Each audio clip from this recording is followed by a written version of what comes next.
Bismillahirrahmanirrahim. Assalamualaikum warahmatullahi wabarakatuh. Perkenalkan, nama saya Muhammad Ali Rahman dengan NIM 230604110042.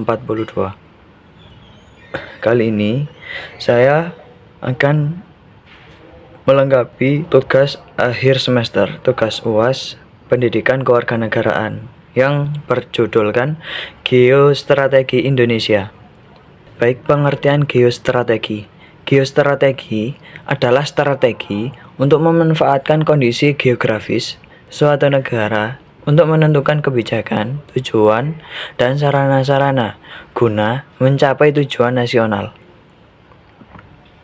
Letak geografis Indonesia tentang keuntungan dan tantangannya. Keuntungan Indonesia. Letak Indonesia yang berada di tengah-tengah arus perdagangan dunia, membuka peluang ekonomi dan politik yang luas.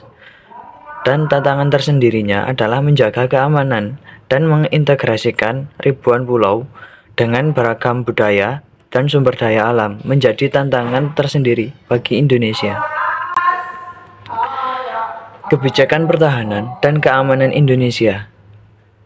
Nah, ada beberapa kebijakan yang menjadi pertahanan dan keamanan di Indonesia. Yang pertama adalah menegakkan kedaulatan negara, yaitu memperkuat kapabilitas pertahanan untuk melindungi wilayah dan mencegah ancaman keamanan.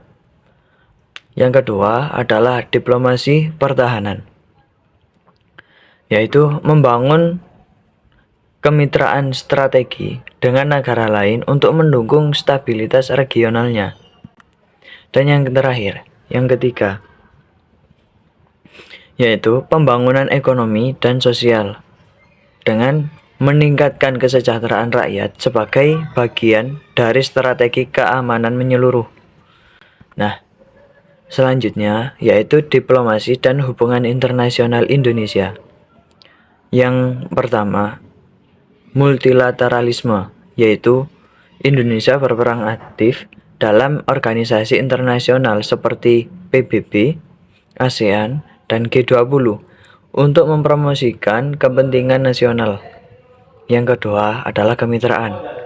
Strategi Indonesia membangun hubungan bilateral yang kuat dengan mitra utama di berbagai bidang.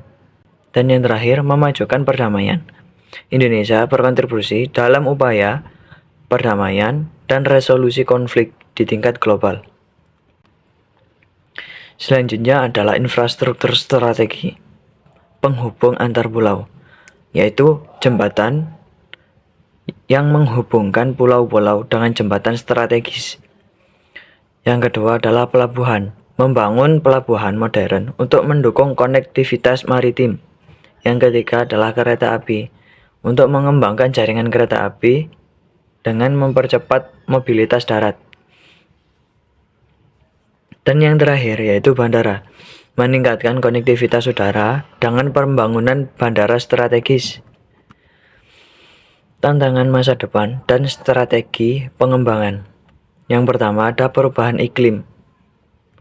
Perubahan iklim meningkatkan ketahanan infrastruktur dan masyarakat terhadap bencana alam. Yang kedua, keamanan siber, memperkuat keamanan siber dan melindungi aset-aset digital strategis. Dan yang ketiga, transaksi energi, dengan mendorong pengembangan energi terbarukan untuk mendukung pembangunan berkelanjutan. Yang keempat, yang terakhir adalah pembangunan manusia, sumber daya manusia, dengan meningkatkan kualitas sumber daya manusia melalui pendidikan dan pelatihan. Sekian tugas UAS Pendidikan Kewarganegaraan tentang geostrategi di Indonesia. Terima kasih.